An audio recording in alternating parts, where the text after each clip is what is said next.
Good morning, students. We are going to go through some instructions, talk about some workflow, and pass on some tips and tricks when we're dealing with CAD software. Specifically, we're going to talk about SolidWorks, and we are going to have a couple classes together. In fact, we're going to have 3 classes together. Our first assignment is going to be to model a part and finish then by creating a 2D drawing. Our second assignment is going to be able to model some parts, create an assembly, and finish then with a drawing sheet. So we are going to cover quite some material in a very limited amount of time. In this video or this series of videos, I'm going to cover modeling this part that we're looking at on the screen in 3D. So without any further delay, let's get started. So I have SolidWorks up and running on my screen, recording the screen, and you can follow the cursor that I have. My workflow is going to be to model and speak at the same time. And so, of course, as you have questions about what I have done, a great technique is just press stop, go back 10 seconds, and replay the video until something makes sense. So let's get started building this part. It is a sleeve bearing, and we're going to follow a work process described down here below through these 4 steps.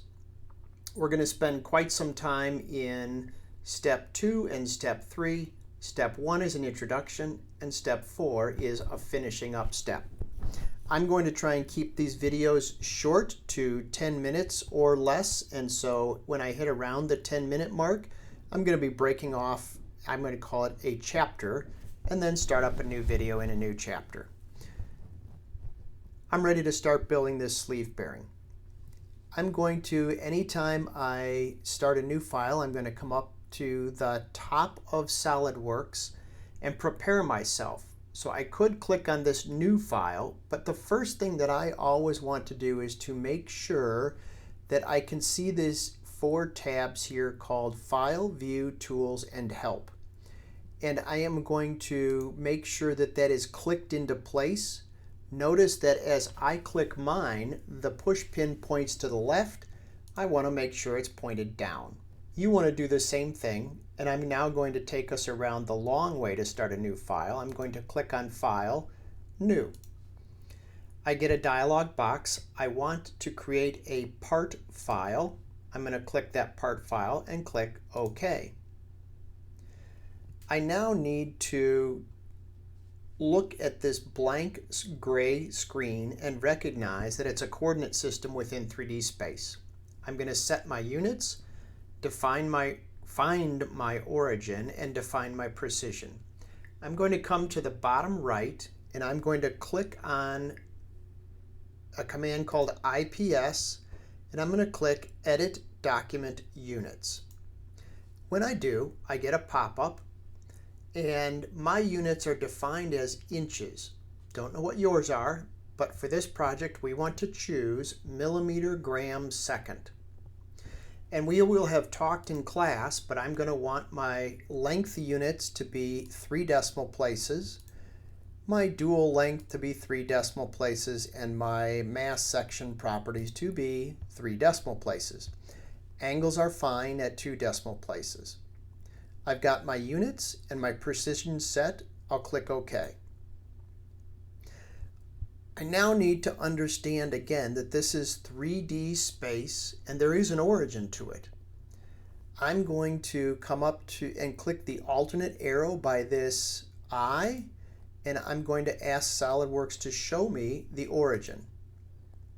I always want to make sure I do that. There's my XYZ origin. X is defined by the short blue arrow and Y is defined by the long blue arrow, and of course Z is defined by the right-hand rule. I'm ready to start modeling this part. I am going to tell SolidWorks that I want to start to draw on a plane. Whenever I'm drawing, the repetitive process in SolidWorks is to draw some kind of 2D sketch generally with an enclosed region, and once that sketch is completed, then to perform some kind of 3D command upon that 2D sketch. So let's get started with a sketch. I'm going to click on a front plane, and I'm going to use this icon, which is the sketch command. Notice that the plane rotates toward me, my blue origin turned red, and I can see that this is my origin. To start with, I'm going to draw a construction line. It's called a center line in SolidWorks, and the definition of a center line is that that line will not be taken into account by SolidWorks when I execute a 3D feature command. So I am going to click this line. I clicked my origin. Notice now I only hover, and notice that I see a small yellow box with a horizontal line in it. That tells me as a user that SolidWorks is going to draw a mathematically horizontal line, or exactly horizontal. If I tend to move my cursor up just a little bit, I get a length, the angle disappears, and so does the box. If I go down, I lose the same thing. Notice when I get close, SolidWorks tends to, I'm going to use the word, snap to horizontal. I'm going to click my endpoint into place, and over here on the left, I have the option to change the length of that line that I just drew. So I'm going to hit escape a couple times, select my line, and change its length to 100. That is the length of our sleeve bearing. And I'm going to click now to finish that command. I'm going to click the green check mark up here. Okay. So I'm going to draw some lines that define the outside of half of this sleeve bearing. So in essence, I'm going to be drawing the top half of section AA. So let's do that. I click on the line command. I hover over the origin, and notice there is a yellow box with a circle. That's SolidWorks telling me that I am going to mathematically snap to the origin. I always want to utilize snaps to make sure I'm getting dimensionally accurate information. I'm going to click straight up, and notice that SolidWorks is giving me help there. It gives me two intersecting yellow dashed lines. That's an anticipation that I'm trying to draw a vertical line. SolidWorks is just trying to help me. I'm going to click the endpoint, and without moving my cursor now, notice in the length box on the left, that number is highlighted in blue. I want to go the radius up from my center line. So I'm going to enter 60.25, actually 60.125, but that's my diameter and I want the radius, so I'm going to enter divided by 2. These entrance boxes in SolidWorks are calculators. So SolidWorks will automatically calculate what that radius is when I divide the diameter by 2, and it's 30.0625. I'm now simply going to move my cursor to the right, and notice when I get to around 100, SolidWorks gives me a dashed line going down. If I click here, SolidWorks will give me a line that's exactly 100 millimeters long, and that's what I want. I'm then going to click on the snapped endpoint of the first line, and I can see that preview. And if you look at the yellow box, it's a little bit longer this time, and there's a vertical line inside the yellow box. That's SolidWorks telling me that the line I draw will be exactly vertical. I click that into place, and I've kind of got the outline, the upper outline of section AA. I need to draw in the inside boundary of that section AA, and I'm going to do that without drawing new lines. I'm going to use this command called offset on the upper area here. An offset gives me an opportunity to, quote, copy other lines that already exist a certain distance perpendicular to the line that I choose. So let's watch how that happens. I'm going to click into the offset. The first line that I want to offset is 40.1 divided by 2. So 40.1 divided by 2. I'll press enter. I want to make sure that any boxes that are checked, and yours probably have add dimension and select chain checked, you want to uncheck those.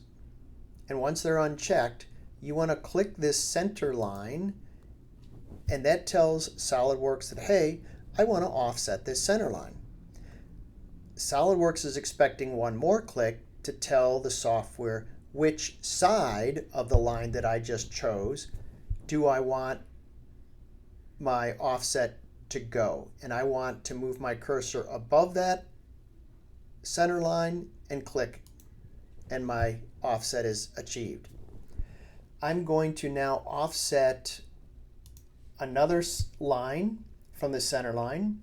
My distance wants to be 28.1 divided by 2. And I'm going to again click the center line and then click above the center line.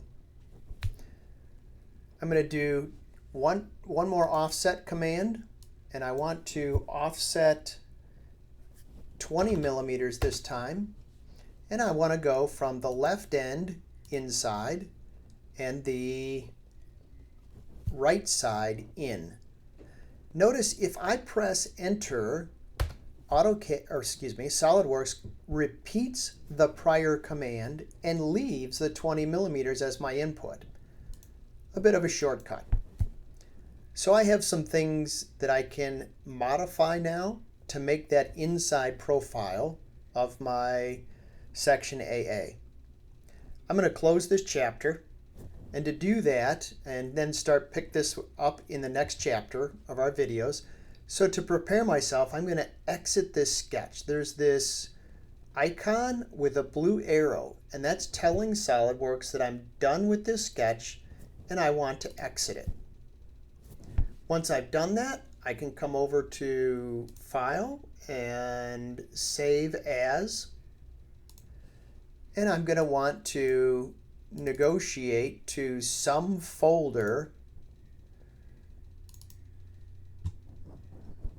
and name this part, and I'm going to name my part 286002.